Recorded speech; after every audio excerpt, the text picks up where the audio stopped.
This is VOA News. Reporting by remote, I'm Joe Ramsey. Russia intensified an offensive in the Donbas region of eastern Ukraine on Saturday and stopped providing gas to Finland, escalating Moscow's dispute with the West over energy payments. After ending weeks of resistance by the last Ukrainian fighters in the strategic southeastern city of Mariupol, Russia is waging what appears to be a major offensive in Luhansk, one of two provinces in Donbas. Russian-backed separatists already controlled swaths of territory in Luhansk and the neighboring Donetsk province before the February 24th invasion, but Moscow wants to seize the last remaining Ukrainian-held territory in Donbas. In a highly symbolic move, Russia has halted gas exports to neighboring Finland just days after that nation announced it wanted to join NATO.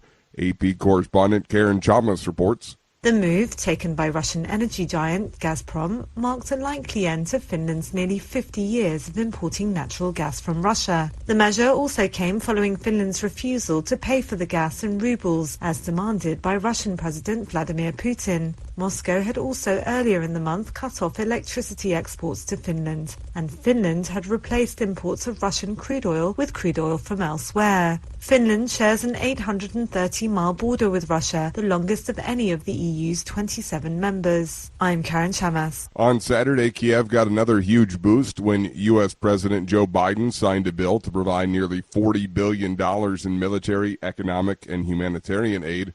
Moscow says Western sanctions, along with arms deliveries for Kiev, amount to a proxy war by the United States and its allies. They claim to have destroyed a major consignment of Western arms west of Kiev using sea-launched cruise missiles. This is VOA News.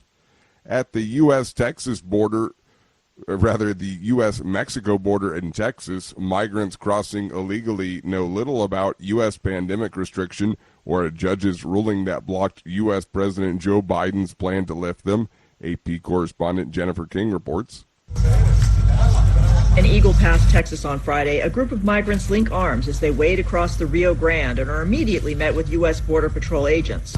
In the shade of an overpass, they change into dry clothes, and agents collect information before they are loaded into waiting vans. They knew little about Title 42 authority or any legal uncertainty around it. The provision denies migrants a chance to request asylum on grounds of preventing the spread of COVID-19. Maynor Zuniga tells the AP there's no free will or freedom of expression in Nicaragua. We have absolutely nothing, he says. We live submissive to what the government hurtfully tells us, or we leave. Nicaraguan Gerald Nunez says he hopes the law will lean a little in favor of the migrants, with so many coming out of necessity. I'm Jennifer King. While President Biden is overseas, he's struggling for support at home. VOA's Marissa Melton reports. A new poll shows U.S. President Joe Biden's approval rating dipped to the lowest point of his presidency in May, with deepening pessimism emerging even among members of his own Democratic Party. Only 39% of U.S. adults approve of Biden's performance as president, this according to a poll from the Associated Press and the Center for Public Research. Overall, only 2 in 10 adults say the United States is heading in the right direction or that the economy is good. Both factors are down from about 3 in 10 a month earlier. Marissa Melton, VOA News. The World Health Organization said it expects to identify more cases of monkeypox as it expands surveillance in countries where the disease is not typically found. As of Saturday, 92 confirmed cases and 28 suspected cases of monkeypox have been reported from 12 member states that are not endemic for the virus, the UN agency said, adding it will provide further guidance and recommendations in coming days for countries on how to mitigate the spread of monkeypox. The agency added, quote, available information suggests that human-to-human transmission is occurring among people in close physical contact with cases who are symptomatic. Recapping our top story, Russia intensified an offensive in the Donbas region of eastern Ukraine on Saturday and stopped providing gas to Finland, escalating Moscow's dispute with the West over energy payments.